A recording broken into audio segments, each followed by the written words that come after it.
নমস্কার সকলকে। আমি সৌমিতার ঘরকন্যার আরও একটি নতুন ব্লগে আপনাদের সকলকে জানাই স্বাগত।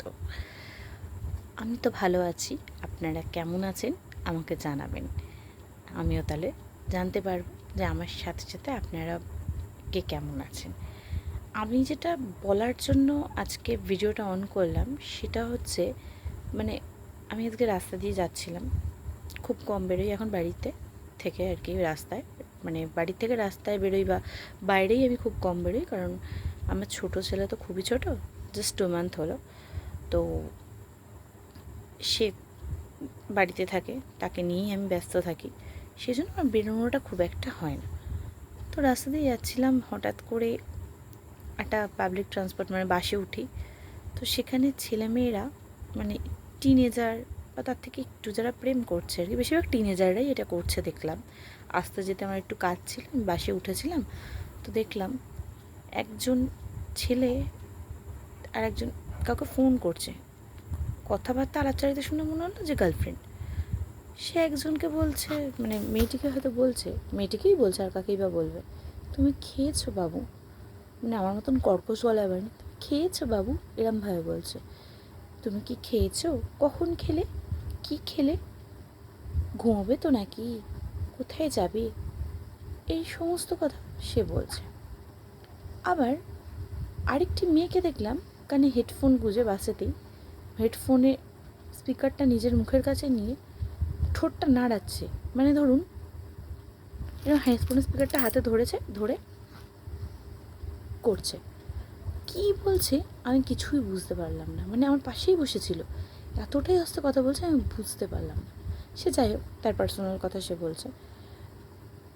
অন্যদিকে ব্যাংকে গেছিলাম, তখন দেখলাম একটু টিনেজারের থেকে বড়, তারা হাতে হাত ধরে ধরে বসে বলছে, আমার যা কিছু তা তো তোমারই।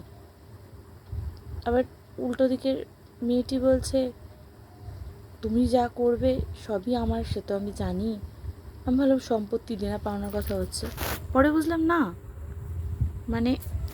ব্যাপারটা হচ্ছে ওরা বলতে চাইছে তোমার খেলেই আমার খাওয়া, আমার খেলেই তোমার খাওয়া, এরকম একটা ব্যাপার। ঠিক আছে, সবার উদ্দেশ্যে আমার একটাই প্রশ্ন, আমার সাদা মনে কাদা নেই। আমি জানতে চাইছি, ধরুন এদের মধ্যেই ছেলেটির বা মেয়েটির যে কোনো একজনের হয়তো ভোটার কার্ড আছে, অপরজন কি সেই ভোটার কার্ড দিয়ে ভোট দিতে পারবে? বা রেশন কার্ড আছে একজনের, ছেলে বা মেয়েটি যারা যাদের সঙ্গে প্রেম করছে যে কোনো একজনের আছে, অন্যজন কি ওই একই রেশন কার্ড দিয়ে রেশন তুলতে পারবে?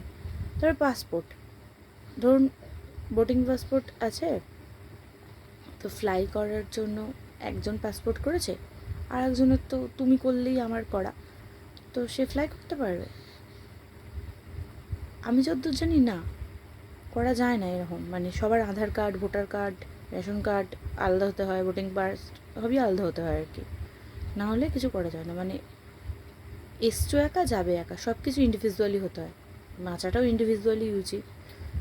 ভালোবাসাটা তো এক জিনিস, কিন্তু ভালোবেসে ন্যাকামি করাটা একদম বিচ্ছিরি। আর যারা এই বাসে, ট্রামে, ট্রেনে, পাবলিক ট্রান্সপোর্ট ইউজ করতে করতে এই বিচ্ছিরি রকমের ন্যাকামি করে, তাদের জন্য তো আরও গা জ্বলে। কেন করে, কী জন্য করে?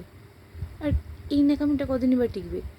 আমার এরকম অনেক বন্ধুবান্ধব ছিল যারা এরকম ন্যাকামি করতো, বিয়ের আগে দেখতাম, কলেজে পড়াকালীন দেখতাম এই ন্যাকামিগুলো করতো, কিন্তু তাদের এখনও শুনি। আমি অ্যারেঞ্জ ম্যারেজ করে বিয়ে করে যা হয়েছে, ওদের লাভ ম্যারেজে বিয়েতেও তাই, দুধ কা দুধ পানি কা পানি। তুমি তোমার, আমি আমার। সারাদিনে প্রয়োজনের বাইরে কেউ কথা বলে না, প্রথম প্রথম কথা বলতে এখনও সেটা হয় না। তো এইসব ন্যাকামির কী দরকার? ভালোবাসাটা ভালোবাসার মতন হতে পারে না? সব ন্যাকামি করে কি আদৌ কিছু হয়? যারা করে তারা কেন করে জানি না, আমার তো জানা নেই, আমি অন্তত এই ব্যাপারে ওয়াকিবহাল নই।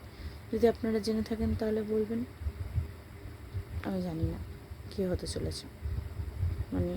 এই টিনেজারগুলো কেনই বা এরম করে, কেনই বা ভালোবাসা ভালো জিনিস, খারাপ না, প্রেম করা আরও ভালো জিনিস, স্বাস্থ্য ভালো থাকে, তা বলে এইভাবে? এটা ভীষণ বিচ্ছিরি রকমের ন্যাকামি, তাই না? কি আমার সঙ্গে একমত হলো কমেন্ট করে জানান তো দেখি। আজকের মতন এইটুকুনি, চলুন আজকে টাটা বাই বাই।